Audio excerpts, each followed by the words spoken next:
Lindsay Bruner here. Sorry, we had some issues with the phone, and we're just going to pick up the conversation again with Dr. Amy Baldwin over at UCA. We're talking about planning for college.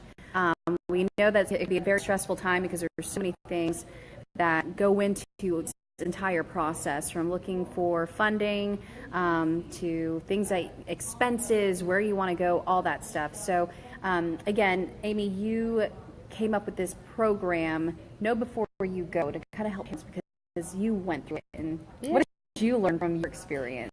I learned that you got to do a little bit of homework. Yeah. And you got to have the conversation. So, and that was really what was the driving force behind my talking to my colleagues at the University of Central Arkansas to say, what can we do for parents and students before they go to college, not even just at UCA, but any college. Right. And that was really what drove us to say, what is that information that we know day in, day out because of our job that we think more parents need to know more about, and not make it such a mystery in terms of, you know, where their kids going to college and what they can afford.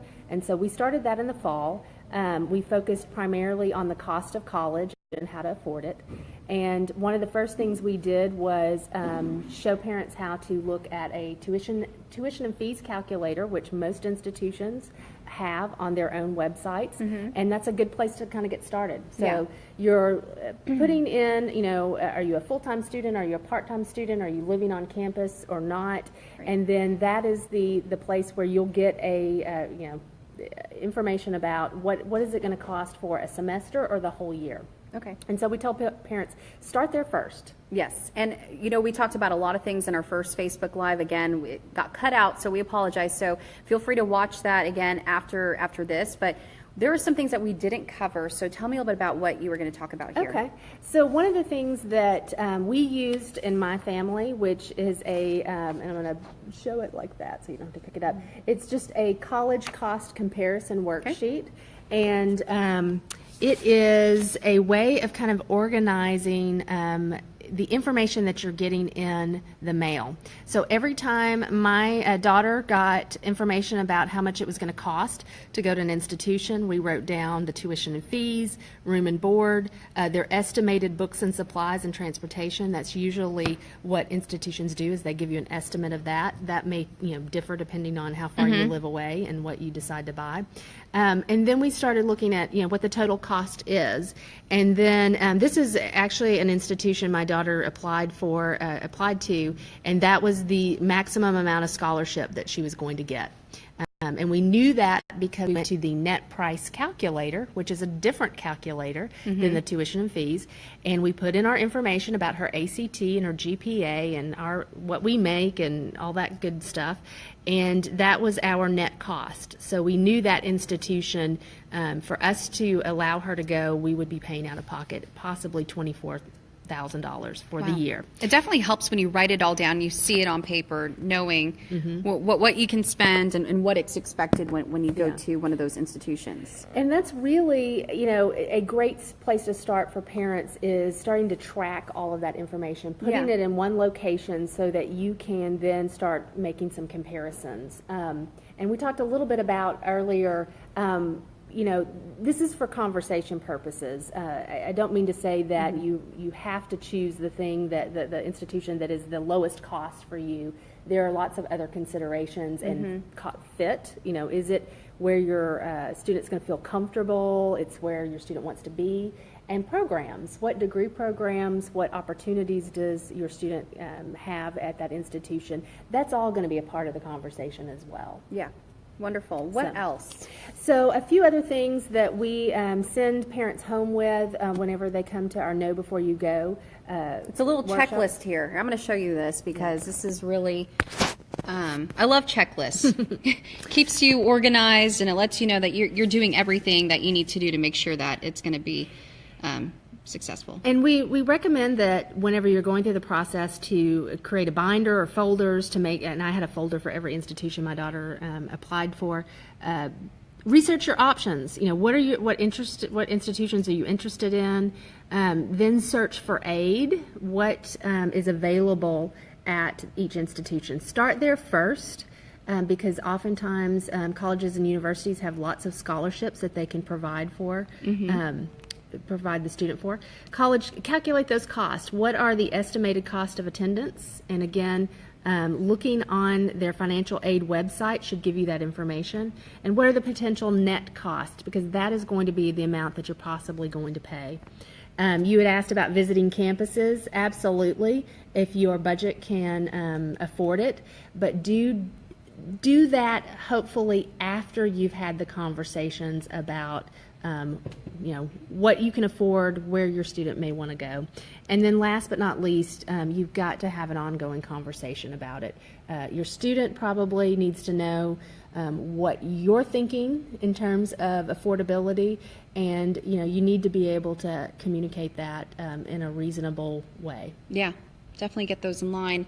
Again, if you have a question that you would like to ask Dr. Baldwin here, she is here to answer those for you. In our previous Facebook Live, we were talking about community college. Is that a good route to go? Rushton says UA Pulaski Tech or UA Morrilton and get that core out of the way for much cheaper. Absolutely. I know a lot of people who do that. I was one of those students who went to a community college route and then transferred to a bigger university. But you did work at Pulaski Tech at one point. I did, and I am a big fan of community colleges and technical schools because they are often a great first step for a lot of students. And as Rushton said, a good way to get those core classes in a less expensive way. And we talked a little bit earlier about transfer scholarships. So definitely if that's the route your student's going to take, go into a 2-year school first and then a 4-year. Investigate what kinds of transfer scholarships are available to the 4-year institutions.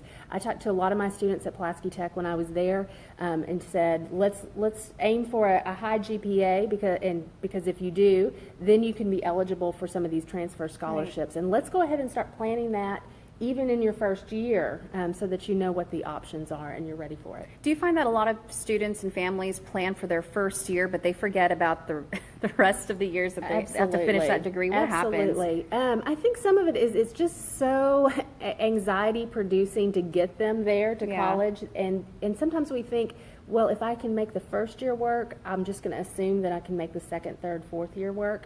And that's not always the case. I talk to a lot of my students. I have a course in which we talk about these things. It's a student success course. And I have them figure out a plan B because scholarships may go away, unfortunately. What you thought you could afford before changes because of financial situations or family situations. And they need to know, if I'm going to continue this, how am I going to pay for this if things change from this year? Okay. What are some of the big scholarships out there right now? Some of the best ones are the ones in the state. So if your student is going to be in-state, whether it's public or private, starting at the Department of Higher Ed's website is a great place to go. And definitely look at institutional scholarships. They are sometimes very competitive.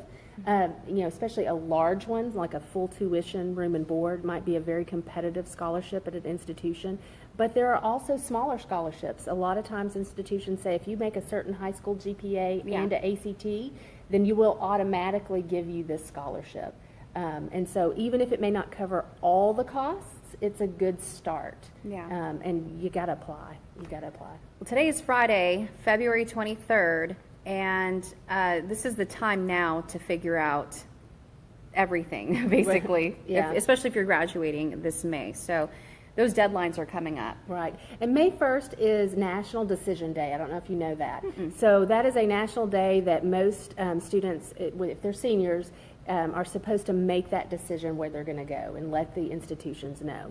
So there is time. You got a couple of months to dig a little deeper, find a little more money, apply for another scholarship, figure out your payment plan or something like that.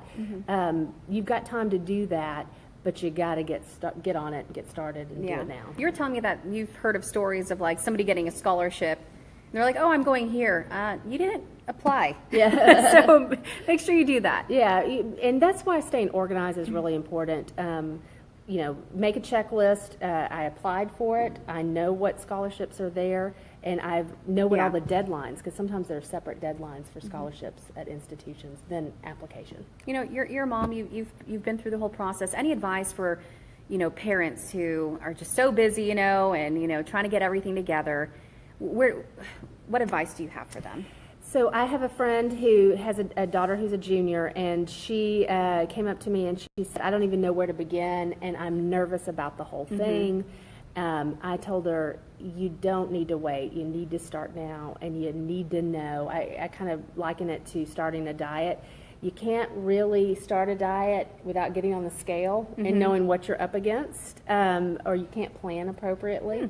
And so even though it's, not something you want to do and maybe an unpleasant task, you got to know how much these institutions cost. And set some time aside. Oh, Make yeah. sure you...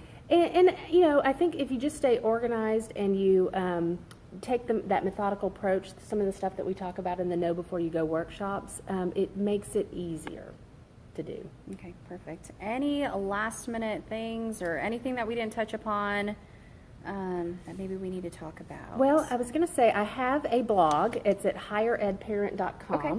And the most recent blog post is about this issue. And so if parents want to check out higheredparent.com, subscribe to the newsletter, they'll get additional information. This is my way of kind of sharing, what I've learned and what I know and what parents can use to be helpful to their students. So feel free to check that out. Great. It might help them. And then if they wanted to learn more about Know Before You Go and... So, they can contact me directly. I'm Amy Baldwin at UCA. It's abaldwin@uca.edu. I also have a page on the University College website. So if you go to the University College website off of uca.edu, you'll see the Know Before You Go tab, and it has some general information about what our workshops are about, how to contact us if you'd like to attend in the fall. Wonderful. All right, I think we're about done. We covered a lot of stuff in our first Facebook Live. If you didn't get a chance to watch that, you can find that on my page as well. This has been really, really helpful, and I appreciate you coming in to talk to me and just everybody else who's watching this just about preparing for college, because like I said, it can be a little stressful, and there's a lot of stuff that goes into it. So we want to just help you guys out, because we know it's that time of year. Yeah, and I think that once you know what you're getting into, the stress decreases, and you feel better about the whole process. So that's what we hope for. Well, she gave you that information. If you have any other questions, you can contact Amy, and we're so glad that you can watch us, and hope you got some information out of that. Again, more information where Amy already told you. Thanks, guys.